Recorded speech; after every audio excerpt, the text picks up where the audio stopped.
સેવા સેતુ કાર્યક્રમ નાથપુરા ખાતે યોજાયો। ગુજરાત સરકારના અભિગમ મુજબ લોકોને ઉપયોગી કાર્ય સરળતાથી થાય તેવા હેતુથી વિવિધ સેમિનારનું આયોજન પણ કરવામાં આવતું હોય છે। તેવામાં વાત કરીએ તો કાંકરેજ તાલુકાના નાથપુરા ગામે 10મા તબક્કાનો સેવા સેતુ કાર્યક્રમ પ્રાથમિક શાળામાં યોજાયો હતો। આ પ્રસંગે કાંકરેજ મામલતદાર તેમજ તાલુકા વિકાસ અધિકારી અને કાંકરેજ ઝોનના વિવિધ અધિકારીગણ હાજર રહ્યા હતા।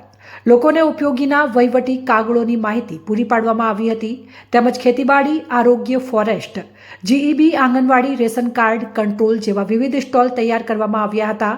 આ કાર્યક્રમમાં પોપટજી સરપંચ, ડેપ્યુટી સરપંચ ભીખાભાઈ તેમજ ગામના વિવિધ આગેવાનો હાજર રહ્યા હતા। આ સેવા સેતુ કાર્યક્રમમાં નાથપુરા, કુડવા, રાજપુર, તેરવાડા, વિભાનેસડા, ઈસરવા વિવિધ ગામોના અરજદારો મોટી સંખ્યામાં હાજર રહ્યા હતા। અહેવાલ જેડી ગજ્જર, બનાસ દર્શન ન્યૂઝ, બનાસકાંઠા।